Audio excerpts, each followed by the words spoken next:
أما بعد أعوذ بالله من الشيطان الرجيم بسم الله الرحمن الرحيم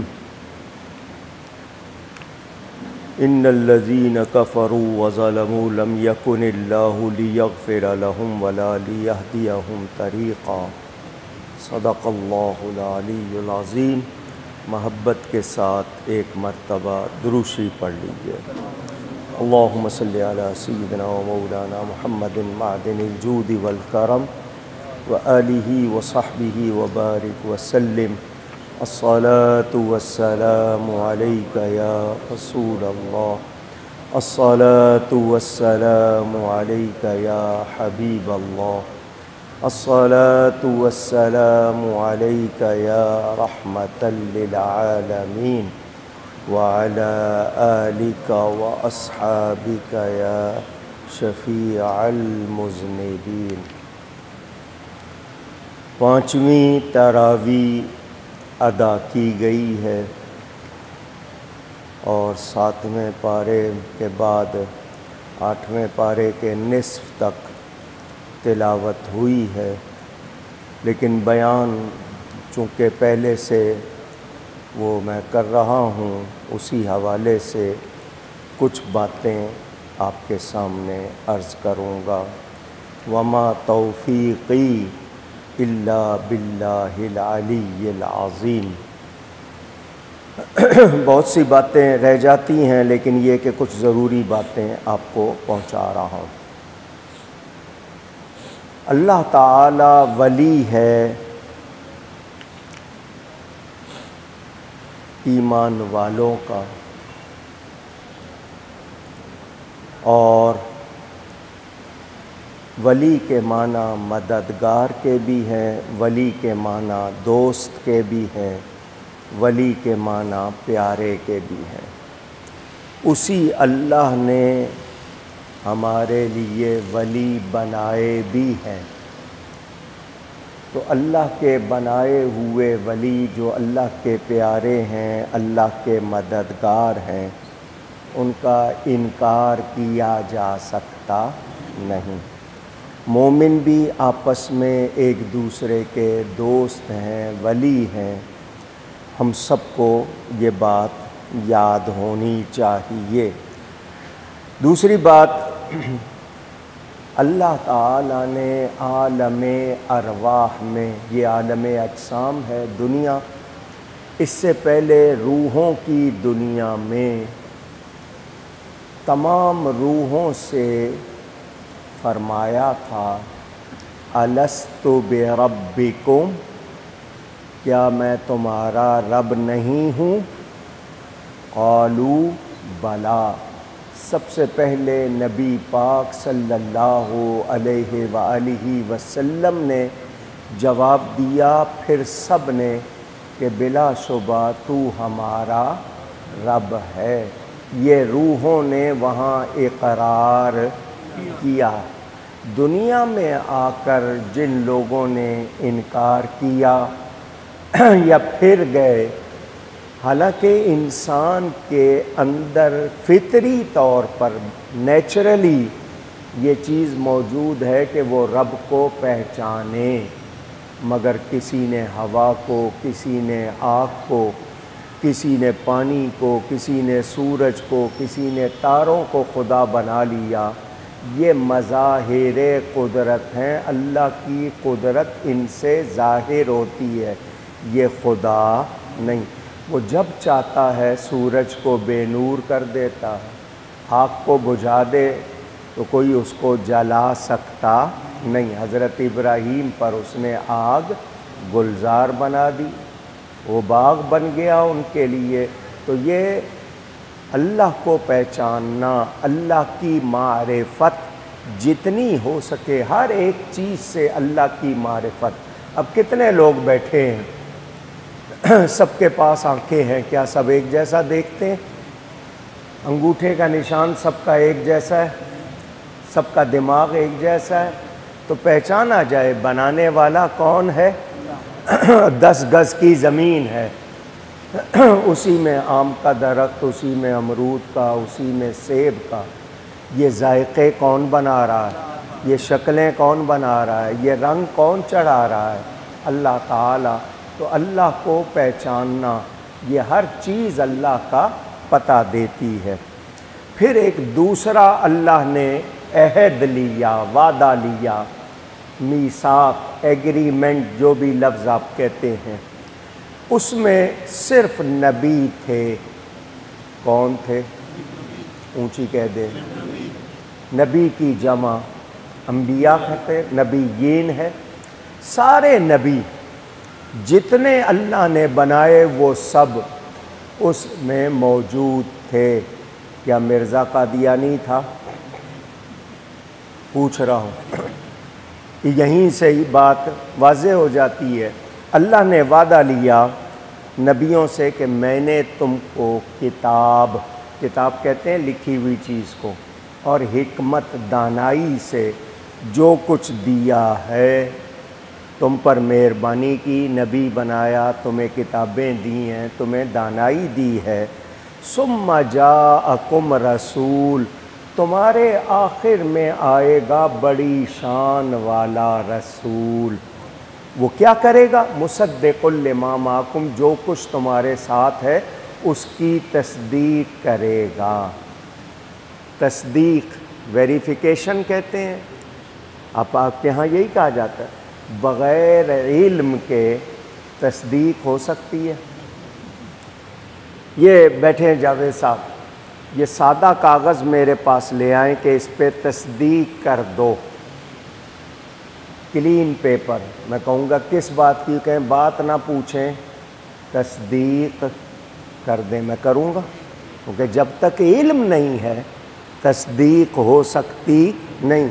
تو پہلے نبی کب ہوئے، کتنے ہوئے، ان کو کیا کیا ملا؟ میرا نبی تصدیق کر رہا ہے۔ پتہ چلا اللہ کی عطا سے نبی کو سب کا علم ہے۔ عطا کرنے والا کون ہے؟ اللہ تعالی۔ تو وہ تصدیق کرے گا جو کچھ تمہارے ساتھ ہے۔ تم نے کیا کرنا ہے؟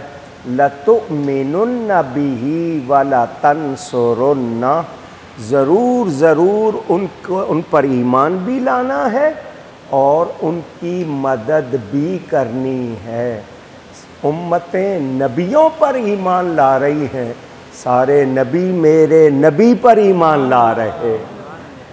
اسی لیے اعلیٰ حضرت نے کہا نا، انبیاء سے کروں عرض کیوں مالکو، کیا نبی ہے تمہارا ہمارا نبی؟ تمہارا نبی بھی وہی تو نہیں جو ہمارا نبی؟ پھر جواب دیتے ہیں، جیسے سب کا خدا ایک ہے ویسے ہی ان کا تمہارا ہمارا نبی صلی اللہ علیہ وسلم۔ اچھا اب دیکھیں ذرا نبی کی شان۔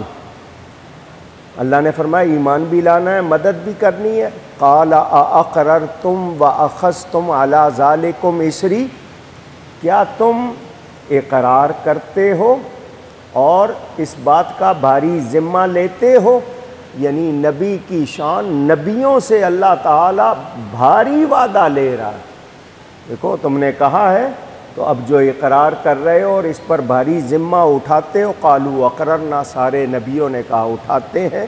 اللہ نے اس پر بھی بس نہیں فرمائی، فرمایا قال فاشہدوا وَأَنَا مَعَكُمْ مِنَ الشَّاهِدِينَ، ایک دوسرے پر گواہ ہو جاؤ اور میں بھی گواہوں میں سے ہوں۔ یہ حضور صلی اللہ علیہ وسلم کی شان۔ اس سے تین باتیں ابھی بتا رہا ہوں۔ ایک تو حضور کو نبوت ساری کائنات سے پہلے مل گئی۔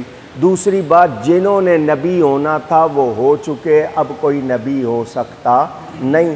تیسری بات یہ کہ نبی پاک وہ ہیں جو نبیوں کے بھی نبی ہیں۔ تو سارے نبی جمع ہوئے معراج کی رات، نبی پر ایمان بھی لائے، حضور کی مدد بھی کی، آپ سنتے رہتے ہیں۔ تو نبی کریم صلی اللہ علیہ وسلم سارے نبیوں کے نبی ہیں۔ اب اگلی بات کروں جو میں نے آپ کو بتانی ہے، اور وہ یہ کہ سورۃ النساء، قرآن میں پوری سورت ہے جو عورتوں کے نام پر ہے۔ کن کے نام پر؟ پہلی سورت سورہ فاتحہ، دوسری البقرہ، تیسری آل عمران، چوتھی النساء۔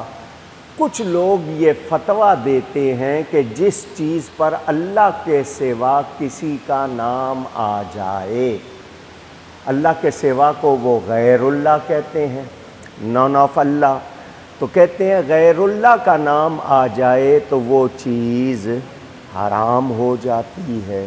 تو یہ قرآن کی صورتوں پہ تو غیر اللہ کے نام آئے ہوئے ہیں، اگر ان کا فتویٰ مانا جائے تو یہ کوئی چیز حلال رہے گی؟ اونچی اپنی طرف سے مانا کرنا، اپنی طرف سے اپنی منمانی بات کو قرآن کی بات کہنا، یہ ایمان والوں کا طریقہ نہیں ہے۔ کون سی چیز جس پہ غیر اللہ کا نام آ جائے تو وہ حرام؟ تو مسئلہ سن لیں، وہ جانور جس کے ذبح کرتے وقت، جس کے ذبح کرتے وقت اللہ کے سوا کسی کا نام لیا جائے وہ چیز حرام ہو جاتی ہے۔ اچھا یہ بچے بھی سمجھ لیں گے، قربانی کی عید آئے گی، میرا بکرا ہے، یہ فلاں کا ہے، یہ فلاں کی گائے ہے، نام آیا دوسروں کا یا نہیں؟ پوچھ رہا ہوں، تو کیا حلال رہ گئی؟ اگر فتویٰ جس پہ غیر اللہ کا نام، اب کہہ دیا کہ یہ نیاز غوث پاک کی ہے، یہ جناب طعام غوث پاک کے لیے، وہ کہتے ہیں حرام ہو گیا۔ حرام نہیں ہوا، حدیث سے ثابت ہے۔ نام لینا، حضرت سعد کی ماں وفات پا گئی، انہوں نے کنواں کھودا اور کہا ہاذہ لأم سعد، یہ کنواں سعد کی ماں کے لیے ہے۔ تو جس کا پانی لوگوں کو پلایا گیا، دیا گیا، ثواب کس کو پہنچانا تھا؟ ماں کو، تو ان کا نام لیا گیا۔ اس طرح نام لینے سے چیز حرام نہیں ہوتی ہے۔ تو یہ جان لیں کہ یہ غوث پاک کی نیاز، کیا مطلب غوث پاک کے ثواب کے لیے، خواجہ صاحب کے ثواب کے لیے، داتا صاحب کے ثواب کے لیے، والد صاحب والدہ کے ثواب کے لیے۔ تو اتنا کہنے سے چیز حرام ہوتی نہیں، ورنہ یہ دکان کس کی ہے، یہ مکان کس کا ہے، آپ اپنا نام لیتے ہو یا نہیں لیتے ہو؟ تو پھر حلال رہ جائے گی۔ اچھا چلو ان سب کو تو چھوڑو، بیوی کس کی ہے، کس کا نام لوگے؟ شوہر کا لوگے یا اللہ کا لوگے؟ اگر کہتے ہیں غیر اللہ کا نام آ جائے حرام، تو کسی کی بیوی حلال رہے گی؟ تو میں نے آپ کو صرف یہ بتانا ہے کہ یہ لوگ غلط معنی کر کے امت کو گمراہ کرتے ہیں۔ یہ سورہ نساء، اس پر حالانکہ جی چاہتا ہے میں 10 دن لگا کر آپ کو سمجھاؤں، آج جو مسئلے پیدا ہو گئے، عورتیں، خواتین، لیڈیز، آپ کہتے ہیں مختلف ان کے نام پکارتے، ان کا جو حال تھا اسلام سے پہلے وہ پڑھے۔ ایک عورت کے پاس 10 آدمی آتے تھے، بچہ ہو جاتا تھا، وہ 10 لائن بنا کر کھڑے ہو جاتے تھے۔ عورت کہہ دیتی تھی اس کا بچہ ہے تو وہ اس بچے کو قبول کرتا تھا۔ یہ حالت تھی عورت کی۔ سوتیلی ماں، بیٹا باپ کے بعد اس کو اپنی بیوی بنا لیتا تھا۔ عورت بار بار بکتی تھی، کھلونا تھی۔ عزت کس نے دی؟ اسلام نے۔ کس نے؟ ہمارے دین نے۔ نبی پاک صلی اللہ علیہ وسلم تشریف لائے، دین لائے، عزت دی۔ آج اس عورت کو یہ دین پسند نہیں تو عزت کہاں سے ہوگی؟ جس کو عزت چاہیے اس کو دین کی پابندی کرنی ہوگی۔ اس کو زندہ جلا دیتا تھا باپ، کیوں؟ کہ یہ بڑی ہوگی میرے لیے شرم کی وجہ بنے گی، پیدا ہوتے ہی مار دیتا تھا۔ آج جو کچھ عورتیں کر رہی ہیں، باپوں کے لیے شرم کا مقام ہے یا نہیں؟ مگر نہ وہ باپ ہیں، نہ وہ بھائی ہیں، نہ وہ شوہر ہیں، نہ وہ بیٹے ہیں، یہ سب مجرم ہو جائیں گے عورت کے معاملے میں۔ آج ہم پرواہ کرتے نہیں۔ اللہ نے بنایا ہے، عورت ہونا کوئی یعنی گھٹیا بات نہیں ہے، عورت ہونا کوئی گھٹیا بات نہیں ہے۔ عورت نبی تو نہیں ہوئی، نبیوں کی ماں تو ہوئی ہے، نبیوں کی بہن تو ہوئی ہے، نبیوں کی بیٹی تو ہوئی ہے، بیوی تو ہوئی ہے۔ تو عورت کا عورت ہونا کوئی گھٹیا بات نہیں، لیکن عورت بنائی گئی مرد کے لیے۔ حضرت آدم پہلے بنے، آپ نے لیڈیز فرسٹ کر دیا۔ اللہ نے کس کو فرسٹ کیا؟ تو جب آپ خود پیچھے ہٹ گئے تو انہوں نے آگے ہونا ہی ہے۔ اگر آپ دیکھیں الفابیٹ پڑھیں گے آپ تو مجھے یہ بتائیں، جو لیڈیز کی بہت بات کرتے ہیں، تو اے بی سی ڈی میں جی پہلے آتا ہے یا ایل پہلے آتا ہے؟ جی پہلے آتا ہے جینٹل مین، اور ایل بعد میں آتا ہے لیڈیز۔ یہ کیا کہتے ہیں؟ لیڈیز اینڈ جینٹل مین۔ تو آپ نے خود پیچھے کیا ہے تو اب آپ کو پیچھے ہی ہونا پڑے گا۔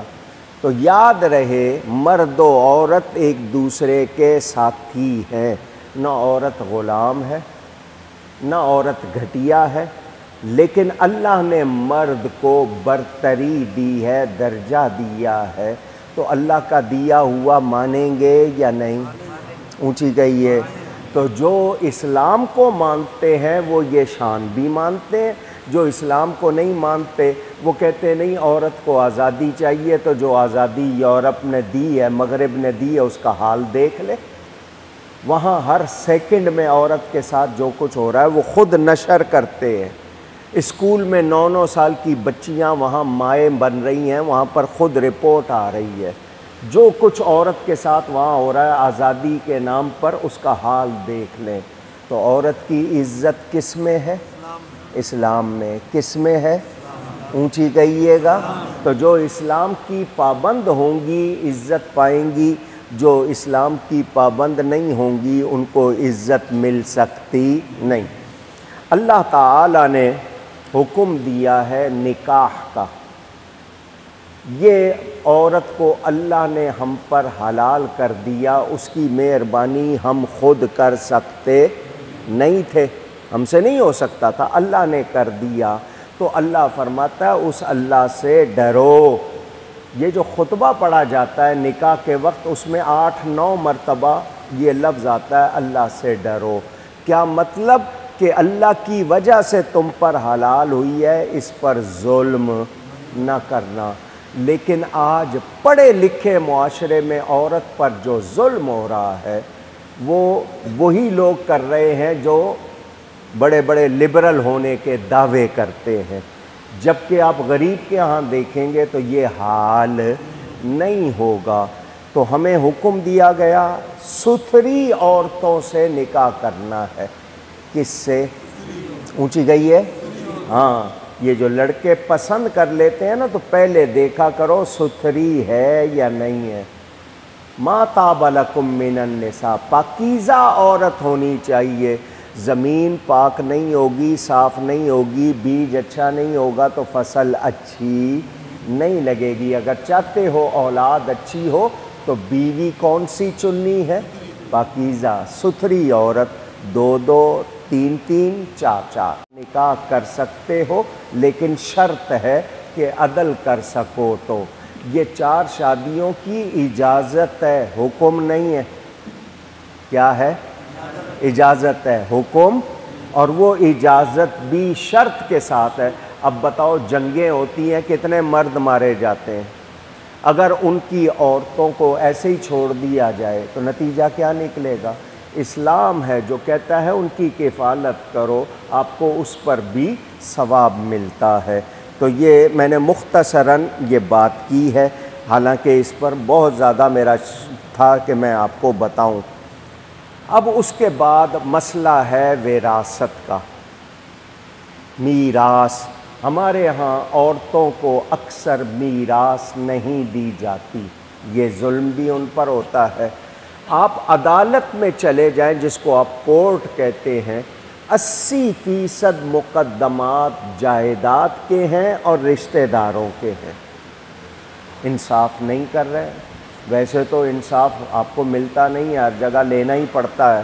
خود اس وقت آپ کے جو حکمران انصاف کے نام پہ کر رہے ہیں وہ بھی آپ دیکھ رہے ہیں، لیکن یہ معاشرے میں مسلمان کو چاہیے کہ اس قرآن پر عمل کرے۔ اب سندھ میں قرآن سے شادی کر دی، کاروکاری ہو رہی ہے، ونی ہو رہی ہے، یہ ساری چیزیں اسلام میں نہیں ہیں۔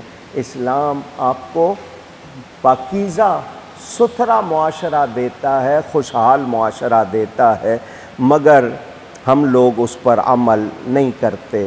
تو جو اللہ اور اس کے رسول کا کہنا نہ مانے، اس کے لیے کوئی خیر، اونچی کہہ دیجئے گا، نہیں ہے۔ اب ہمیں کہا گیا یہ بہت ساری باتیں ہمارے لیے، گھروں کے لیے، کہ کیسے۔ اب رشتے میں سب سے اچھی کون ہوتی ہے؟ قرآن کیا کہتا ہے کہ تمہاری خالہ کی بیٹی، ماموں کی بیٹی، چچا کی بیٹی، پھوپھی کی بیٹی۔ آج سائنس کہتی ہے ان سے شادیاں نہ کرو، تو میں اللہ کا کہنا مانوں یا ان لوگوں کا؟ خرابی کب آتی ہے؟ جب آپ بے احتیاطی کریں، یا زمین کو بچانے کے لیے، جائیداد کو بچانے کے لیے ضد کریں، لیکن رشتہ داروں میں شادی کرنے سے کوئی خرابی نہیں آتی۔ یہ جو لوگ کہتے ہیں وہ غلط ہے۔ محصنات، پاکیزہ عورتوں کو کہتے ہیں۔ کن کو کہتے ہیں؟ پاکیزہ عورتوں کو۔ اور جو پاکیزہ نہیں ہوتی ہیں ان کے لیے دوسرے لفظ آئے ہیں۔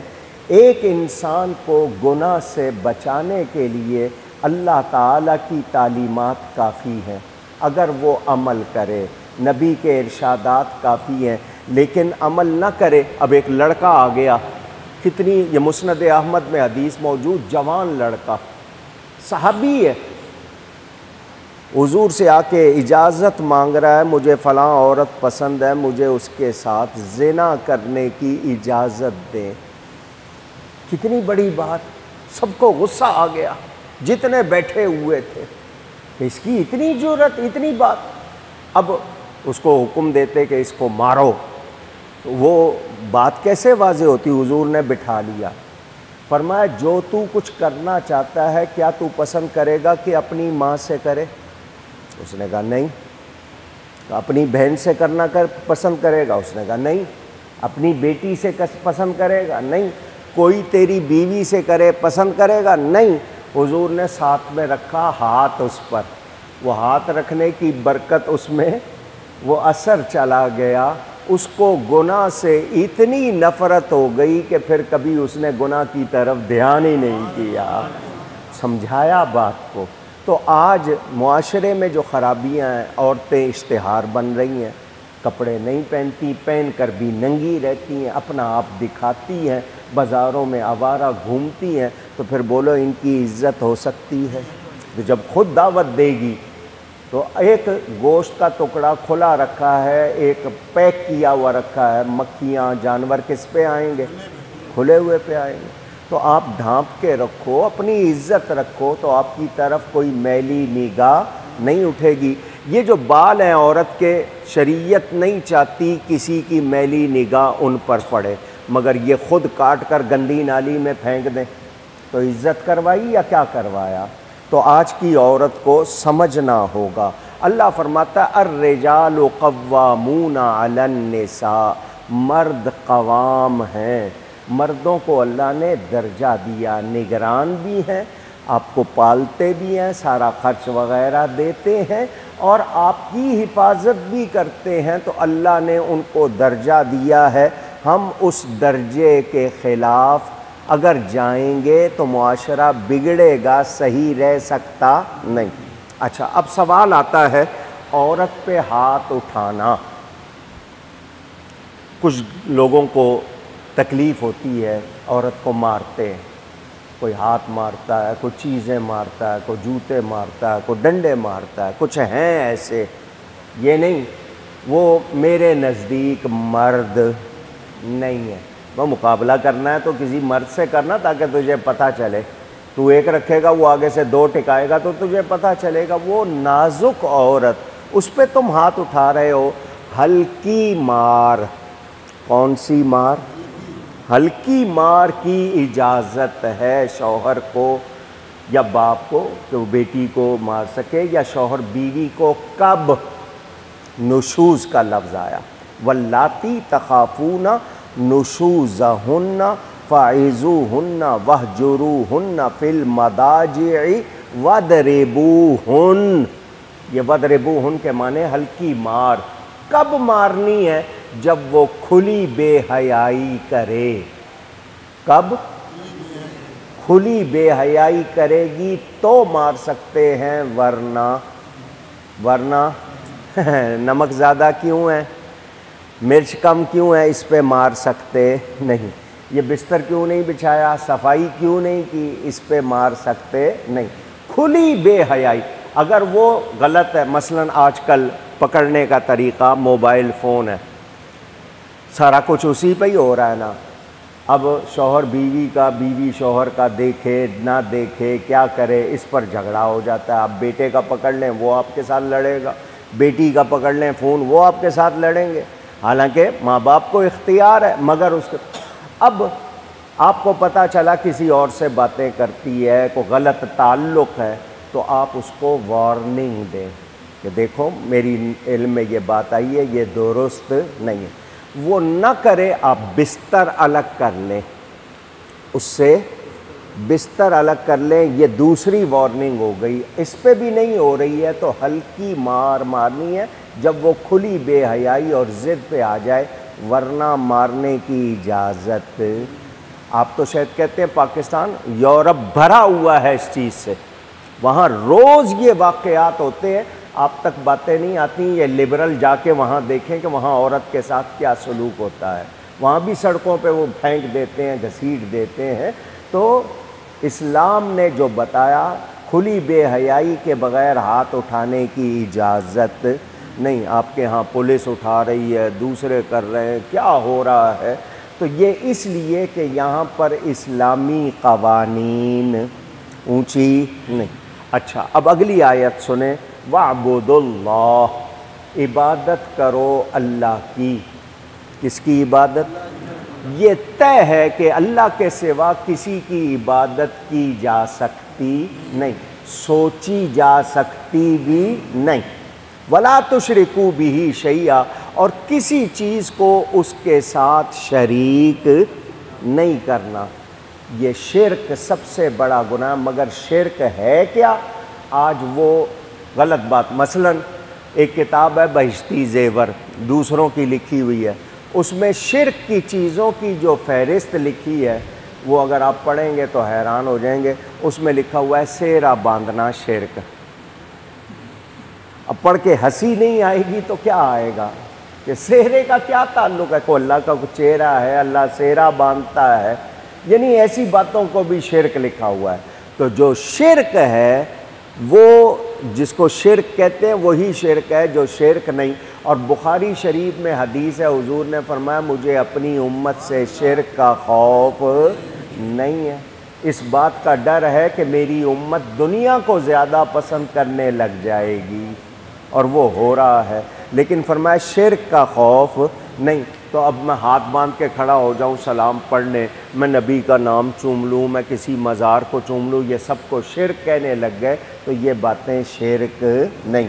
اب کسی کا پاؤں چوم رہا ہوں تو سجدے کی سی شکل ہو گئی، کہتے ہیں لو سجدہ کر رہا ہے، تو جب میری نیت سجدے کی نہیں ہے تو پھر شرک کہاں سے ہو گیا، سجدہ کہاں سے ہو گیا؟ انما الاعمال بالنیات، اعمال نیتوں کے ساتھ ہے، تو جب نیت ہی نہیں ہے سجدے کی تو قدم بوسی کو سجدہ کہا جا سکتا نہیں۔ تو اب لوگوں نے کی زیادتی۔ اللہ فرماتا ہے اللہ کی عبادت کرو، اس کے ساتھ کسی چیز کو شریک نہ کرو۔ اب اپنی عبادت کا ذکر کر کے، شرک سے منع کر کے، پہلا حکم وَبِالْوَالِدَيْنِ إِحْسَانًا، اپنے ماں باپ کے ساتھ بھلائی کرنی ہے۔ ماں باپ کے ساتھ آواز آئے کیا ہم کرتے ہیں؟ ہم نے تو ان کو بنایا ہوا ہے ATM، آٹومیٹک ٹیلر مشین کے، بس ہم کارڈ ڈالیں اور پیسے نکلتے رہیں، فرمائشیں پوری ہوتی رہیں، ہمیں جناب بائک لے دو، ہمیں کار لے دو، ہمیں یہ لے دو، ہمیں وہ لے دو۔ ہم تو یہ کرتے ہیں، جبکہ ماں باپ کے ساتھ کیا کرنی ہے؟ بھلائی۔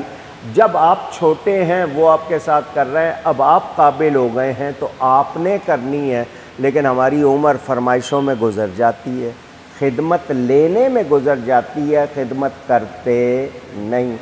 اب اس کے بعد ماں باپ کے بعد وَبِذِی الْقُرْبَىٰ، پھر رشتہ دار ہیں، پھر یتامہ ہیں، پھر مساکین ہیں، پھر پڑوسی ہیں۔ اب یہ تمام جتنے ہیں بعد میں ماں باپ، لیکن اللہ نے جس صف میں ان کو کھڑا کیا، کیا مطلب کہ تم جو سلوک کر رہے ہو ذرا پہچانو۔ تو ہمیں ماں باپ کے ساتھ بھلائی کرنی ہے۔ اگر ماں باپ کافر ہیں تب بھی خدمت چھوڑنی نہیں، ان کے لیے وہ ایمانی سلسلہ جو ہے وہ نہیں ہوگا، ایمانی تعلق کی وجہ سے جو محبت ہوتی ہے وہ نہیں ہوگی، لیکن ماں باپ ہیں تو خدمت کرنی ہے، کرنی ہے۔ اچھا، بخل کہتے ہیں کنجوسی کو، مائزر ہونا۔ یہ عربی میں بخل، جو بخیل ہے وہ جنت میں نہیں جائے گا، کنجوس جنت میں اونچی، اور اللہ کی راہ میں دینے سے ہم بخل کرتے ہیں۔ بچوں کو نہیں دے رہے ہیں، چھپا کے رکھا ہوا ہے، تجوریاں بند ہیں، لٹ جائے چوری ہو جائے پسند ہے، بچے تڑپ رہے ہیں نہیں دے رہے، تو جو بچوں کو خوش رکھتے ہیں ان ماں باپ کے لیے جنت میں اسپیشل انتظام ہے، لیکن اپنی حیثیت کے مطابق اس سے کراس کرنا نہیں ہے۔ لیکن بخل اور بخیل سب سے بڑا وہ ہے جو درود شریف نہیں پڑھتا صلی اللہ علیہ وسلم، جو نبی پہ درود نہ بھیجے وہ سب سے بڑا بخیل ہے۔ تو یہ کنجوسی اچھی چیز، اونچی کہہ دیجئے گا، نہیں۔ تو ہم نے معمولی سا بھی ظلم نہیں کرنا۔ اچھا، قرآن میں دو طرح کے حکم ہیں، آپ کو ایک تھوڑا سا ہنسی کی بات بھی سنا دوں لیکن قہقہ نہیں لگانا۔ قرآن میں دو طرح کے حکم ہیں، ایک کہلاتے ہیں اوامر، جس میں کچھ کرنے کو کہا گیا، حکم دیا گیا، کچھ ہیں نواہی جس میں منع کیا گیا۔ ایک ہے اوامر اور ایک ہے نواہی۔ نواہی نہیں کی جمع، اوامر امر کی جمع۔ تو جہاں حکم دیا گیا وہ اوامر ہیں، جہاں منع کیا گیا وہ نواہی ہیں۔ ایک نے دوسرے سے پوچھا تجھے قرآن کا کرنے والا حکم کون سا پسند ہے؟ اس نے کہا اللہ فرماتا ہے کلو وشربو، کھاؤ اور پیو، یہ کرنے والے حکم میں یہ پسند ہے۔ ان کا منع والے حکم میں کون سا پسند ہے آیت؟ اس نے کہا اللہ فرماتا ہے لا تقربوا الصلاۃ، نماز کے قریب نہ جاؤ۔ اس نے قرآن کے ہی الفاظ پڑھے، آگے پیچھے چھوڑ دیا۔ اس نے کہا آگے پیچھے بھی تو پڑھ، کہنے لگا اتنے پہ ہی عمل ہو جائے تو بہت ہے، سارا قرآن میرے لیے تو نہیں اترا۔ لوگ اس طرح کی باتیں۔ اب یہ آیت آئی ہے یا ایھا الذین آمنوا، اے ایمان والو، لا تقربوا الصلاۃ، نماز کے قریب نہ جانا۔ کب؟ وانتم سکارا، جب تم نشے میں ہو، جب تم نشے میں ہو یا تم نے بدبودار چیز لی ہو تو نماز کے، مثلا پیاز کھایا ہے، لہسن کھایا ہے، اس حالت میں آپ مسجد میں نہ آئیں جب تک منہ صاف نہ کر لیں۔ مطلب یہ وہ کہہ رہے ہیں دیکھو اللہ کہہ رہا ہے نماز کے قریب ہی نہ ہو، تو کب نہیں آنا؟ جب نشے میں ہو۔ جب تک شراب کی منع کی آیت نہیں اتری تھی تو کچھ لوگ پی لیتے تھے، تو فرما دیا نشہ اب بالکل حرام، ہر نشہ حرام، ہر نشہ اونچی کہے۔ اب وہ ہیروئن ہے، وہ آئس ہے، اس کے نام رکھے ہوئے ہیں آپ نے، وہ بھنگ ہے، وہ چرس ہے، وہ افیون ہے، یہ سب کیا ہیں؟ شراب اس کا نام وائن رکھ لو، وسکی رکھ لو، جتنے مرضی نام رکھ لو، ہر نشہ حرام ہے، اور اس کو ام الخبائث کہا گیا، ساری پلید چیزوں کی ماں۔ اس کو پڑھنے پینے کے بعد نہ آپ کا ہوش رہتا ہے، نہ عقل رہتی ہے، نہ مزاج رہتا ہے، نہ ایمان رہتا ہے۔ نشے کی حالت میں جو مر جائے وہ کافر مرتا ہے، میں نہیں کہہ رہا، حدیث ہے۔ جب آپ نشہ کرتے ہو ایمان نکل جاتا ہے، اس حالت میں موت ہو گئی تو آپ بے ایمان گئے ہیں، تو بچنا چاہیے یا نہیں؟ اب نماز کے لیے آؤ، حضور فرماتے ہیں امت کی تکلیف کا خیال نہ ہوتا میں حکم دیتا ہر وضو سے پہلے مسواک کرو، آپ کے منہ سے بو نہ آئے، منہ سے بو نہ آئے۔ ساتھ والے نمازی کو بھی تکلیف ہوگی، فرشتوں کو بھی ہوگی، تو نماز پڑھنے آؤ تو اچھے لباس میں آؤ۔ جس کو کھانسی آ رہی ہے وہ منہ ڈھانکے اپنا پیچھے کھڑا ہو، بیچ میں ہی کھڑے ہونا ہے، فلو لگا ہوا ہے دوسروں کو لگانا ہے، تو یہ اچھی بات نہیں۔ تو کراہت نہ ہو آپ کی وجہ سے دوسرے کو، تو مسجدیں بھی صاف ہوں، مسجد میں آنے والے بھی صاف ہوں، یہ خیال رکھنا چاہیے۔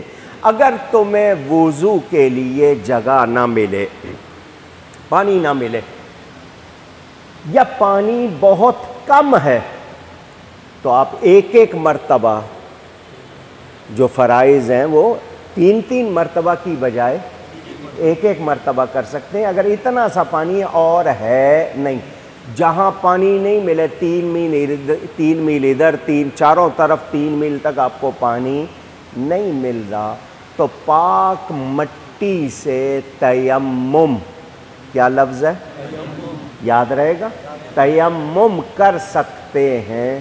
یہ حکمی طہارت اللہ کی طرف سے اجازت اور صدقہ ہے حضرت عائشہ صدیقہ رضی اللہ تعالی۔ ان کا ہار گم ہو گیا، حضور ان کی گود میں سر رکھ کے لیٹ گئے، صحابہ کو لگایا کہ ہار ڈھونڈو۔ حضور کو پتا تھا ہار نیچے پڑا ہے، مگر یہ بھی پتا تھا کہ آیت آنے والی ہے۔ تو یہ امت کو انعام مل گیا کہ پانی نہ ملے تو ہم تیمم کر سکتے ہیں۔ تیمم کتنی چیزوں پہ ہو سکتا ہے، فتاوی رضویہ پڑھ لینا، کتنی چیزیں ہیں جن پہ تیمم ہو سکتا ہے، اس کی تفصیل آپ کو وہاں مل جائے گی۔ آخری بات، ان اللہ لا یغفر ان یشرک بہ ویغفر ما دون ذلک لمن یشاء، اللہ شرک کو معاف نہیں کرے گا، باقی جو چاہے وہ معاف کر دے۔ شرک کی جب تک سچی توبہ نہیں کرو گے معافی ہو سکتی؟ اونچی کہہ دیجئے گا نہیں نہیں نہیں۔ اگر کوئی شخص جس نے شرک نہیں کیا، بہت سے گناہ کیے ہیں، وفات پا گیا لیکن شرک نہیں کیا، بخشش ہو جائے گی، سزا یا سزا کے بغیر۔ اللہ چاہے بغیر سزا کے معاف کر دے یا سزا دے کے، لیکن شرک نہیں کیا ہوگا تو اللہ معاف کر دے گا۔ جس نے شرک کیا ہوگا جب تک وہ توبہ نہیں کرے گا معافی ہو سکتی نہیں۔ تو شرک سے بچنا ہے، مگر شرک کو پہچاننا ہے کہ شرک ہے کیا۔ اور میں آپ کو اپنی تقریروں میں بھی سناتا رہتا ہوں، میری کتاب سفید و سیاہ پڑھ لے، اس میں بھی میں نے تفصیل کچھ لکھی ہے۔ آج کل ہر اٹھ گیا شرک شرک شرک، تو یہ ان کے کہنے سے شرک ہوتا نہیں ہے۔ جو شرک ہے وہ ہم نے نہیں کرنا۔ یہ اس سے آگے کا بیان انشاءاللہ کل کر دوں گا، ابھی اتنا ہی رکھا تاکہ آپ کا زیادہ ٹائم نہ لگ جائے۔